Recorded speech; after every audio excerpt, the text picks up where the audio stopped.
নমস্কার বন্ধুরা। আজ অনেক দিন পরে আবার ভিডিও ব্লগে আসলাম। কথা দিয়েছিলাম দুজনে একসঙ্গেই আসবো, কিন্তু সে কথা রাখতে পারলাম না। তার কারণটাও আগেই জানিয়েছিলাম যে মাসের মধ্যে 25 দিন আমাদের ঝগড়া থাকে। তো সেই 25 দিন তো আর ব্লগ করা যায় না একসঙ্গে, কারণ ঝগড়া। আর যে 5 দিন ঝগড়া থাকে না, সেই 5 দিনের মধ্যেও কোনো না কোনো কারণে আসা হয়নি, ব্লগ করা হয়নি। তো উম, জীবনে সবাই একসঙ্গে থাকতে চায়, সুখে থাকতে চায়, কিন্তু কোনো না কোনো কারণে আমার মতো অনেকের জীবনেই সুখ আসে না, সুখ পাখি দেখা দেয় না। এই জন্যই একটি গান সবাই হয়তো জানেন, সেই গানটি গেয়ে দিই কিছুটা। সবাই তো সুখী হতে চায়, সবাই তো সুখী হতে চায়, তবু কেউ সুখী হয়, কেউ হয় না। এই গানটারই পরের কলিটা আরো সুন্দর। জানি না বলে যা লোকে সত্যি কি না, কপালে সবার নাকি সুখ সয় না। সবাই তো সুখী হতে চায়, কিন্তু আর এটাও ঠিক যে সবার কপালে হয়তো সুখ সয় না। কেউ বলে, এটাকেই অন্যভাবে বলে, যে সবার কপালে সুখ লেখা থাকে না। আর যদি কপালে সত্যিই সুখ লেখা না থাকে, তাহলে যতই তুমি আহ, মাথা ফাটাও, যত তুমি চেষ্টা করো, সুখ আসবে না। তো হয়তো এমনই আমিও জীবনের অনেকটা সেই ছোটোবেলা থেকেই বিভিন্ন রকমভাবে চেষ্টা করে গেছি, না নিজে সুখী থাকার জন্য নয়, বেশিরভাগ ক্ষেত্রেই অন্যকে সুখী রাখার। সেই ছোটোবেলায় খেলাধুলার বয়সেও চেষ্টা করেছি যে অন্য বন্ধুরা যেন আনন্দ থাকে বা একাকিত্ব না থাকে। আমাদের বাড়ির জানলা থেকে মাঠটা দেখা যেত। সেই মাঠে যদি কখনো কেউ এসে বসতো, মানে খেলার জন্য ওয়েট করছে, প্রথম এসছে বা আরেকজন এসছে, দুজন এসছে, তখন আমার মনটা কেমন করতো যে যাই ওদের কাছে। আহ, ও একা আছে, কেমন বোরিং ফিল করছে, যাই। তাহলে তখনও গিয়ে খেলবো, সেটা একটা আনন্দ, কিন্তু ছেলেটা এসে একা বসে আছে, এটা আমার কেমন খারাপ লাগতো। সেই থেকে শুরু করে ট্রেনে, বাসে, অফিসে যখন গেছি, তখনও ওই ট্রেনের যে 3 সিটের সিট থাকে, 3জন বসে, সেখানে অ্যাকচুয়ালি 4জন বসে চেপে চেপে। সে আমি 4 নম্বর না হলে 1, 2, 3 যত নম্বরই হই না কেন, সবসময় কাছুমাছু হয়ে চেপে বসতাম, যাতে অন্য লোকের অসুবিধা না হয়, অন্য লোক যেন একটু ভালোভাবে বসতে পারে। আবার সেই ট্রেনেই আমি দেখেছি অনেক মানুষই একটু ভালোভাবে কমফোর্টেবল, যে 1 নম্বর, 2 নম্বর বা 3 নম্বর থাকে, একটু ভালোভাবে বসলো। এবার তাকে অনেক বলান, দাদা একটু সরুন, বললেও সে সরবে না। সে বলে, তো চেপেই তো বসেছি। এবার কেউ যদি নিজের ইচ্ছা না সরে, নিজের ইচ্ছা না চাপে, তাহলে তার কাছ দিয়ে জায়গা বের করা খুব মুশকিল।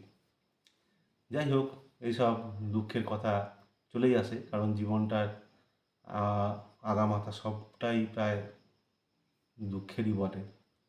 তবুও যার যে কথার সাথে থাকবেই। অন্য কথা বলি, ভালো কথা একটা ছোট্ট।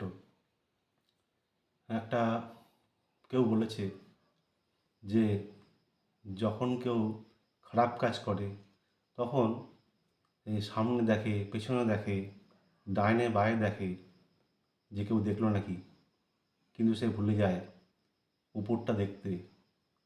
আর সেখানেই বসে আছে যিনি, তিনি সব দেখেন, সব কিছু।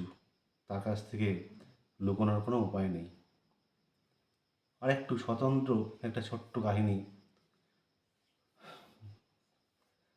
একদিন এক সবজি বিক্রেতার কাছে, সবজি না ঠিক ফল বিক্রেতা, ফল বিক্রেতার কাছে একজন লোক এসে জিজ্ঞেস করলেন যে কলা কত করে? সে বলল 60 টাকা ডজন। আচ্ছা, লেবু কত করে? সে বলল মৌসুমি লেবু 10 টাকা করে পিস। তা লোকটি বলল যে একটু কম হবে না? তা ফল বিক্রেতা বলল না দাদা, এর চেয়ে কম হবে না। ঠিক সেই সময়ই একজন বিধবা মহিলা ওই ফলওয়ালার কাছে আসলো। ফলওয়ালাকে সে জিজ্ঞেস করলো যে কলা কত করে? বলল যে 12 টাকা ডজন। বললো লেবু কত করে? ও লেবু 4 টাকা করে পিস। এইটা শুনে সেই লোকটি, যিনি আগে এসেছিলেন, যাকে নাকি ফলওয়ালা বেশি দাম বলেছিলেন, যে ডজন 60 টাকা করে কলা আর লেবু 10 টাকা করে, সে লোকটি খুবই ক্রুদ্ধ হয়ে গেল। সে তখনই ফলওয়ালাকে বলল, তুমি তো তাহলে চিটিংবাজি করছো। আমি আর বলতে দিল না।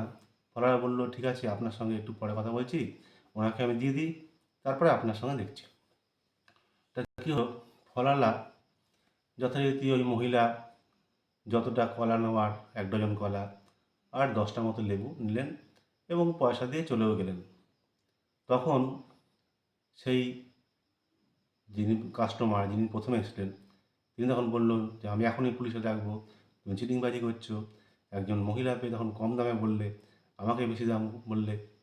তখন বলল, দেখুন, মাফ করবেন, এই যে ভদ্রমহিলা এসেছিলেন, তিনি বিধবা। বছরখানেক আগে তার স্বামী মারা গেছে। তার ছোট ছোট দুটো বাচ্চা, দেখেওছেন হয়তো, তার সঙ্গে এসেছিল। তা এই ভদ্রমহিলাকে অনেক লোকেই, আমাদের বাজারের বা দোকানদার, অনেকেই সাহায্য করার চেষ্টা করেছে, কিন্তু এই ভদ্রমহিলা খুবই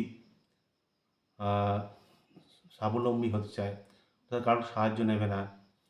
তা কাজেই বিভিন্নজন বিভিন্নভাবে তাকে সাহায্য করার চেষ্টা করেছে, কিন্তু পারেনি। এবার দারিদ্রতার মধ্যেই সে মাঝে মাঝে চায় তার বাচ্চাগুলো যেন ফল খেতে পারে। তাই সে মাসে একবার মতো আমার দোকানেই আসে, অন্য দোকানে যায় না, বাজারে খবর রাখে না যে কোনটার কী দাম। তাই তাকে আমি যা দাম বলি সেটাই সে নেয়, এবং আমি ইচ্ছে করেই তার কাছে দামটা কম নিই, যাতে কিছুটা সাহায্য করা যায়। তিনি তো প্রত্যক্ষভাবে নেবেন না, তাই জন্য পরোক্ষভাবে যেন কিছু সাহায্য করতে পারি। পরের উপকার করলে সেটা মানুষের উপকার হয়, সেটা নিজেরই উপকার ভগবান করে দেয়। তা দেখুন, এরপরেও যদি আপনি মনে করেন যে আমি অন্যায় করেছি, তাহলে আপনি যা অপরাধের শাস্তি বিবেচনা করবেন দিতে পারেন। আর আপনি নিশ্চয়ই অন্যান্য দোকানে ঘোরেন বা 10 জায়গায় ঘোরেন, দাম সম্পর্কে ওয়াকিবহাল। তাহলে আপনিই তো জানেন যে দাম কেমন। 2 টাকা করে 4 টাকা করে লেবু, না 2 টাকা করে কলা পাওয়া যায়, আপনি জানেন।